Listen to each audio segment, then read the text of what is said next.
الحمد لله نحمده ونستعينه ونستغفره ونؤمن به ونتوكل عليه ونعوذ بالله من شرور أنفسنا ومن سيئات أعمالنا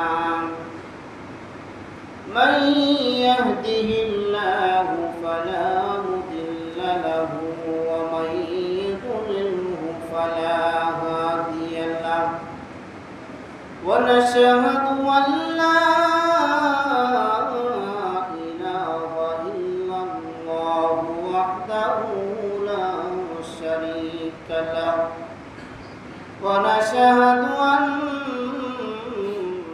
سيدنا وحبيبنا ونبينا ومولانا محمدا عبده ورسوله الذي أرسله بالحق بشيرا ونذيرا وداعيا إلى الله بإذنه وسراجا منيرا أما بعد فأعوذ بالله من الشيطان الرجيم بسم الله الرحمن الرحيم وما من دابة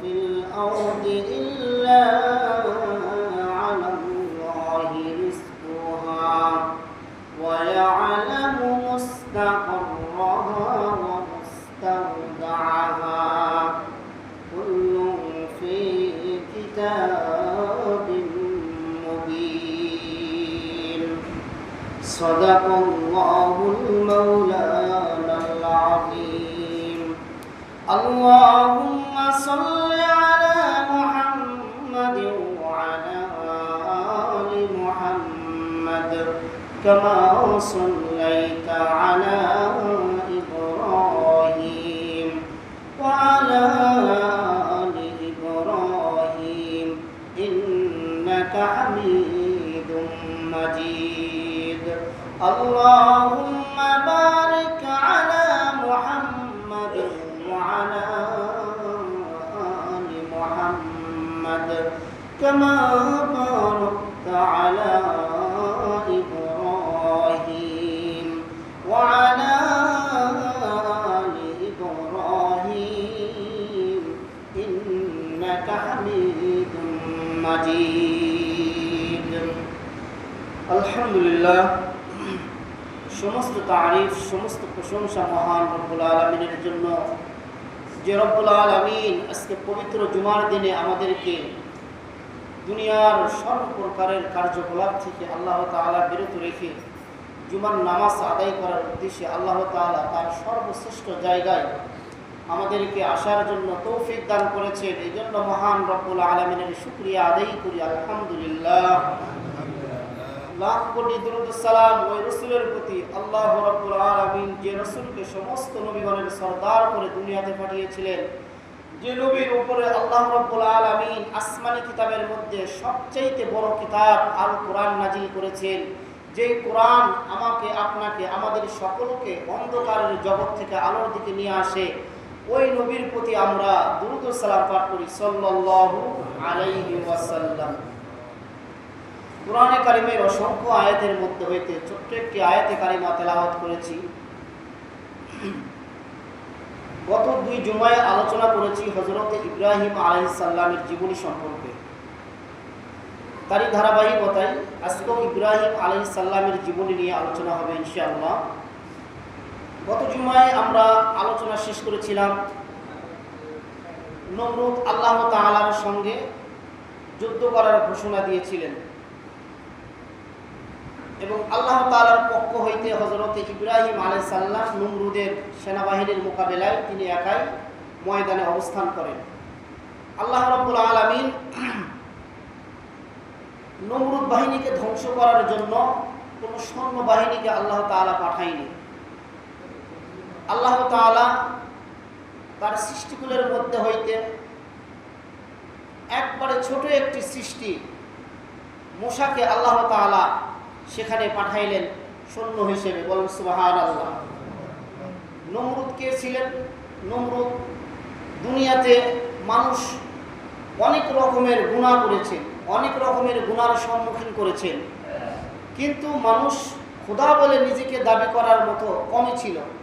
কিন্তু নমরুদ এমন একজন ব্যক্তি ছিলেন, এ নিজেকে খোদা বলে দাবি করলেন। নিজেকে যখন খোদা বলে দাবি করলেন, আল্লাহ তাআলা এটা পছন্দ করেন নাই। আল্লাহ তাআলা এটা পছন্দ করেন নাই।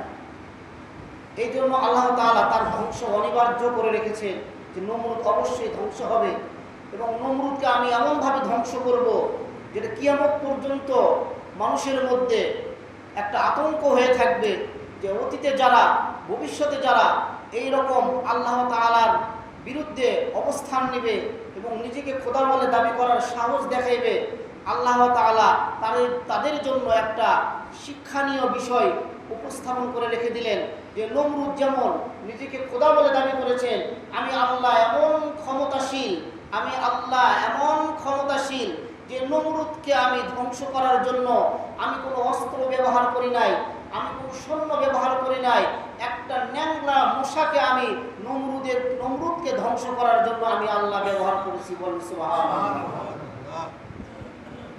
তো নমরুদ নিজেকে খোদা বলে দাবি করলেন। তিনি খোদা বলে দাবি করার পরে তার রাষ্ট্র ওইভাবে পরিচালনা করতেছে, রাষ্ট্রের লোকজন তাকে খোদা বলে মানতেছে। হঠাৎ করে নমরুদ একদিন, আমি ঘটনার একটু পিছনের দিকে যাইতেছি, সামনের দিকেও যাবো ইনশাআল্লাহ। নমরুদ একদিন স্বপ্নে দেখলেন, অনেক মুফাসসিরিনগণ অনেকভাবে এটা ব্যাখ্যা করেছেন। নমরুদ একদিন স্বপ্নে দেখেন একটা তারকা তাকে ধরার জন্য আসতেছে। এই ঘুম থেকে জাগ্রত হওয়ার পরে জ্যোতিষীদেরকে বললেন, গণকদেরকে বললেন যে আমি আজকে এমন একটি স্বপ্ন দেখেছি। স্বপ্ন বিশ্লেষণকারী যারা, তারা বিশ্লেষণ করে এই তথ্য পেয়েছে সামনে এমন একজন শিশুর জন্মগ্রহণ হবে যে শিশুটা নমরুদকে কি করবে? ধ্বংস করবে, নমরুদের রাজত্ব ধ্বংস করবে। এমন একজন শিশু দুনিয়াতে আসবে। নমরুদ তখন তার গণকদেরকে বললেন, তোমরা আবার একটু তাহকিক করো, ওই শিশুটার কি জন্ম হয়েছে না জন্ম হওয়ার উপকূল? ওই শিশুটা কি দুনিয়াতে এসেছেন না এখনো দুনিয়াতে আসে না? গণকগণ আবার বিশ্লেষণ করে দেখে শিশুটা এখনো দুনিয়াতে আসে নাই। শিশুটা এখনো দুনিয়াতে আসে নাই, অর্থাৎ তার মায়ের গর্ভেও আসে নাই। তবে 1 বছরের মধ্যে এই বাচ্চাটা, এই শিশুটা তার মায়ের গর্ভে অবস্থান করবে। নমরুদ যখন এই খবর জানতে পারলেন, নমরুদ তখন ঘোষণা করলেন তার রাজ্যে, আজকে থেকে 1 বছর পর্যন্ত কোনো স্বামী স্ত্রী তারা সহবাস করতে পারবে না। কোনো স্বামী স্ত্রী তারা কি করতে পারবে না? একে অপরের সঙ্গে মিলামিশা করতে পারবে না, একসাথে তারা অবস্থান করতে পারবে না। এইরকম একটি হুকুম জারি করা হইল। যারা এইরকম কাজে লিপ্ত হইবে তাদেরকে হত্যা করা হইবে। ওই দিন থেকে নমরুদের 70 লক্ষ সৈন্যবাহিনী ছিল। এই 70 লক্ষর সাথে আরো 70 লক্ষ সৈন্যবাহিনী উনি নিযুক্ত করলেন। 1,40,00,000 সৈন্যবাহিনী নিযুক্ত করার পরে উনি পুরা সৈন্যবাহিনীকে তার রাজ্যের মধ্যে তালাশ করার জন্য নিযুক্ত করে রেখেছেন। কোনো মহিলা বা কোনো পুরুষ যেন তার স্ত্রীর সাথে মেলামেশা না করতে পারে এবং একসাথে যেন অবস্থান না করতে পারে। যে কোনো মূল্যে এই বাচ্চা হওয়া থেকে ঠেকাইতে হবে। নমরুদের কড়া শাসন চলতেছিল। 1 বছরের মধ্যে কোনো বাচ্চাও জন্মগ্রহণ করতে পারবে না। যদি বাচ্চা জন্মগ্রহণ করে তাকে হত্যা করা হবে। কঠিন একটা পরিস্থিতি চলতেছিল। তো হযরত ইব্রাহিম আলাইহিস সালামের পিতা আজর উনিও নমরুদের রাজপ্রাসাদের একটা বিশেষ দায়িত্বে ছিলেন। তো নমরুদ একদিন তাকে বললেন, আজকে আমি বিশ্রাম নিব, আমার সিংহাসনের আশেপাশে আজকের দায়িত্বে তুমি থাকবে, যাতে করে এখানে কেউ এইরকম কোনো কাজে যেন লিপ্ত না হইতে পারে। নমরুদ আজরকে এই দায়িত্ব দিয়ে রাত্রিবেলা ঘুমিয়ে গেলেন। আজর রাত্রিবেলা ডিউটি পালন করতেছে। ওইদিকে আল্লাহ তাআলা আজরের স্ত্রী অর্থাৎ হযরত ইব্রাহিম আলাইহিস সালামের মায়ের অন্তরে স্বামীর ভালোবাসা পাওয়ার জন্য মানে উৎফুল্ল করে দিলেন আল্লাহ তাআলা। তার মনের মধ্যে ওইরকম একটা অনুভূতি জাগায় দিলেন। তখন তিনি তার স্বামীর কাছে চলে আসলেন রাত্রিবেলা, গভীর রাত্রি। আসার পরে তার স্বামীর সাথে তিনি অবস্থান করলেন এবং স্বামীর কাছে তিনি অবস্থান করার পরে স্বামী স্ত্রীর মিলন যেভাবে হয় ওটা ওনারা সেরে ফেলছেন। এরপরে যখন নমরুদের আজরের স্ত্রী ওখান থেকে চলে গেলেন, যাওয়ার পরে আল্লাহ রাব্বুল আলামিন তাদের মিলামেশার কারণে তার স্ত্রীর গর্ভে হযরত ইব্রাহিম আলাইহিস সালামকে দিয়ে দেয়। বলেন সুবহানাল্লাহ। এখন ঘটনা হচ্ছে, একজন গর্ভধারিণী মা যখন তার পেটে সন্তান ধারণ করে, আস্তে আস্তে যখন সন্তানটা বড় হয়, তখন তার শরীরের অঙ্গ প্রত্যঙ্গর অনেক পরিবর্তন আসে এবং মাসে যে তাদের একটা আল্লাহ তাআলা রোগ দিয়েছেন এটা বন্ধ হয়ে যায়। তো নমরুদের স্ত্রী ভাবলেন, আজরের স্ত্রী ভাবলেন যে আমার গর্ভে এখন সন্তান আসছে, যদি আমার মিন্স হয় বা আমার পেট যদি বড় হয় তাহলে তো আমাকে নমরুদের সৈন্যবাহিনী মেরে ফেলবে। তখন তিনি চিন্তায় দিন কাটাচ্ছিলেন। কিন্তু আল্লাহ রাব্বুল আলামিন মুসলিম জাতির পিতাকে যে জন্মগ্রহণ করাবেন, দুনিয়াতে পাঠাইবেন, এই জন্য তার হেফাজতের দায়িত্ব স্বয়ং আল্লাহ তাআলাই নিয়েছেন। বলেন সুবহানাল্লাহ। অন্যান্য মহিলাদের মতো তার শরীরের অঙ্গ প্রত্যঙ্গের পরিবর্তন হইল না এবং অন্যান্য মহিলাদের যে সমস্ত কার্যকলাপ হয় স্বাভাবিকভাবে, এগুলোর থেকে তিনি আলাদা হইলেন। বলেন সুবহানাল্লাহ। যখন তার গর্ভে সন্তান বড় হইল, 1 বছর যখন হয়ে যায়, অর্থাৎ সন্তান যখন হবে, ঠিক এই রকম সময় তিনি চিন্তা করলেন, এখন আমি কি করব। হযরত জিবরাইল আলাইহিস সালাম ইব্রাহিম আলাইহিস সালামের মার কাছে আসলেন। আসার পরে বললেন যে আপনি এই এলাকা থেকে এক পাহাড়ি অঞ্চলে আপনি চলে যান। ওখানে যাওয়ার পরে আল্লাহ তাআলা জান্নাতি হুর দিয়ে আপনার সন্তান প্রসব করাইয়া দিবেন। বলেন সুবহানাল্লাহ। হযরত ইব্রাহিম আলাইহিস সালামের আম্মা উনি পাহাড়ের এক চূড়ায় চলে গেলেন। যাওয়ার পরে একটা গর্তের মধ্যে উনি অবস্থান করলেন।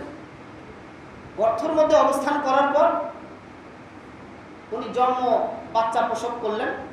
বাচ্চা প্রসব করার পরে এখন উনি বাচ্চার দিকে যখন তাকায়, বাচ্চার দিকে যখন তিনি দেখেন যে বাচ্চার মধ্যে চেহারা দিয়ে এমন নূর জ্বলতেছে, এমন নূর চমকাইতেছে, আর নূর তো চমকাইবে কারণ তিনি তো হযরতে ইসমাঈল আলাইহিস সালাম এবং তার বংশ থেকে আসবে হযরতে মুহাম্মদ রাসূলুল্লাহ সাল্লাল্লাহু আলাইহি সাল্লাম, তার চেহারা তো চমকাইবে।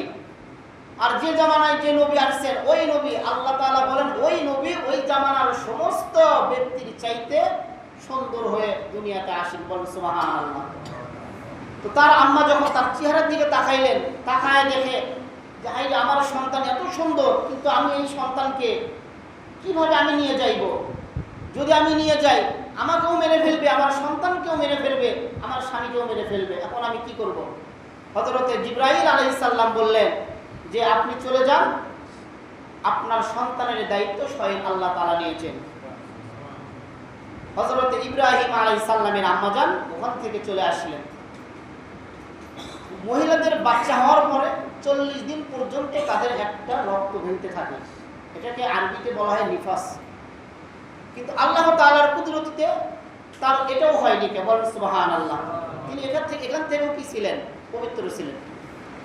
অর্থাৎ একজন গর্ভধারী মহিলার মধ্যে যতগুলো পরিবর্তন আসে, কোনো পরিবর্তন আল্লাহ তাআলা তার মধ্যে দেন নাই, যাতে করে তার স্বামী বা তার প্রতিবেশী কেউ যেন তাকে কি না করে, সন্দেহ না করে। তাকে সন্দেহর বাইরে আল্লাহ তাআলা রেখেছেন। বলেন সুবহানাল্লাহ।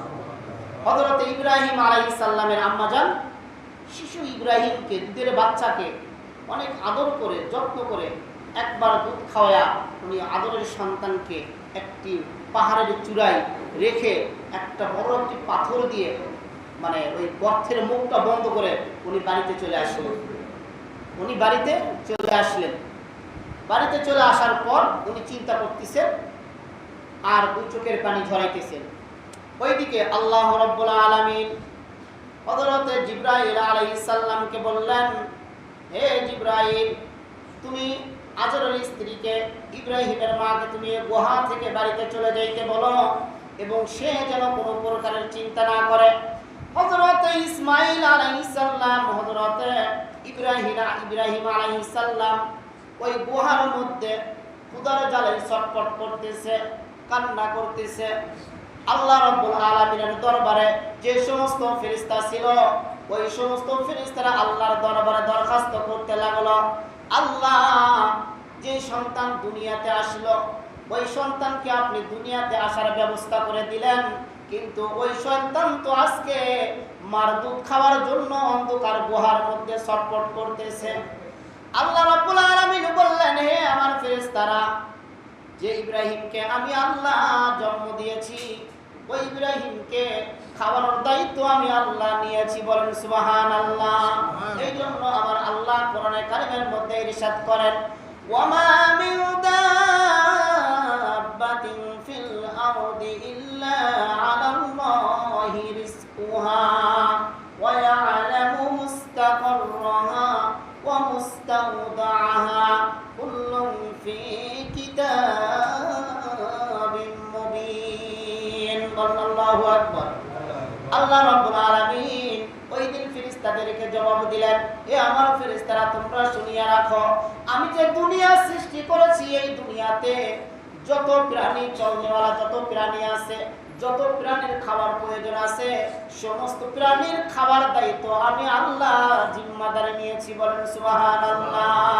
আল্লাহ তাআলা বলেন, আমার ফেরেশতারা, আমার এই দুনিয়ার মধ্যে যত গোপন জায়গা আছে, এই সমস্ত প্রাণী যতই গোপন জায়গায় তারা গোপন ভাবে অবস্থান করুক না কেন, আমি আল্লাহ তাদের ওই গোপন স্থান সম্পর্কে আমি আল্লাহ অবগত আছি। আল্লাহ রাব্বুল আলামিন সে সঙ্গে বললেন, কুল্লুন ফি কিতাবিন মুবিন। আমি যে কথাগুলো বললাম এই কথাগুলো আমি আল্লাহ প্রকাশ্য একটি কিতাবের মধ্যে আমি উল্লেখ করেছি, যে কিতাবটা আমি আল্লাহর লৌহে মাহফুজে হেফাজত করে রেখেছি। বলেন সুবহানাল্লাহ। আল্লাহ তাআলা ফেরেশতাদেরকে উত্তর দিলেন, হে আমার ফেরেশতারা, যে ইব্রাহিমকে আমি আল্লাহ দুনিয়াতে পাঠাইলাম ওই ইব্রাহিমকে আমি আল্লাহ খাওয়াইব। আল্লাহ রাব্বুল আলামিন জিবরাইলকে বললেন, জিবরাইল, তুমি একটু সাহায্য করো ইব্রাহিমকে। হযরত জিবরাইল আলাইহিস সালাম ইব্রাহিম আলাইহিস সালামের কাছে আসলেন। আসার পরে বললেন, ইব্রাহিমের তিনটে আঙ্গুল তুমি তার মুখের মধ্যে দিবে, একটা আঙ্গুল দিয়ে হযরত ইব্রাহিম আলাইহিস সালামের একটা আঙ্গুল দিয়ে মধু বের হইবে। বলেন সুবহানাল্লাহ। আরেকটা আঙ্গুল দিয়ে দুধ বের হইবে, আরেকটা আঙ্গুল দিয়ে আল্লাহ তাআলা পুষ্টি জাতীয় পানি বের করবে। বলেন সুবহানাল্লাহ। আল্লাহ রাব্বুল আলামিন যে ইব্রাহিম আলাইহিস সালামকে দুনিয়াতে পাঠাইলেন ওই ইব্রাহিম আলাইহিস সালামের খাওয়ার এবং তার লালন পালনের দায়িত্ব আমার আল্লাহ তাআলা নিয়ে নিলেন। বলেন সুবহানাল্লাহ। মুসলমান ভাইরা আমার, রিজিকের মালিক আমার আল্লাহ। আল্লাহ যদি চায় টিউবওয়েল ছাড়াও মানুষকে পানি পান করাইতে পারে, আল্লাহ যদি চায় গাছ ছাড়াও মানুষকে ফল খাওয়াইতে পারে, আল্লাহ যদি চায়, আল্লাহ চাইলে সব কিছুই সম্ভব হয়ে যাইবে। কথা বলেন ঠিক না বেঠিক? হযরত মরিয়ম আলাইহিস সালামের কাছে যখন হযরত জাকারিয়া আলাইহিস সালাম কয়েকদিন ধরে খাবার সরবরাহ করে না, হঠাৎ করে যখন হযরত জাকারিয়া আলাইহিস সালাম মরিয়ম আলাইহিস সালামের কাছে আসে, আসিয়া দেখে তার নিকটে মৌসুমবিহীন ফল উপস্থিত। হযরত জাকারিয়া আলাইহিস সালাম মরিয়ম আলাইহিস সালামকে জিজ্ঞাসা করলেন, বেটি, আমি তো তোমাকে খাবার দিয়া যাইনি এবং তোমার কাছে তো মৌসুম ছাড়া সিজন ছাড়া তোমার কাছে তো আমি ফল দেখতেছি, এই ফল তোমাকে কে দিল? হযরত মরিয়ম আলাইহিস সালাম ওই দিন আল্লাহর পয়গম্বরকে জবাব দিয়েছিলেন, ওই আল্লাহ, যে আল্লাহ আমাদের সকলকে খাওয়ায়, ওই আল্লাহর পক্ষ থেকে আমার নিকটে খাবার এসেছে। বলেন সুবহানাল্লাহ। হযরত ইব্রাহিম আলাইহিস সালাম ওই রকম ভাবে ওই গুহার মধ্যে বড় হইতে লাগলেন।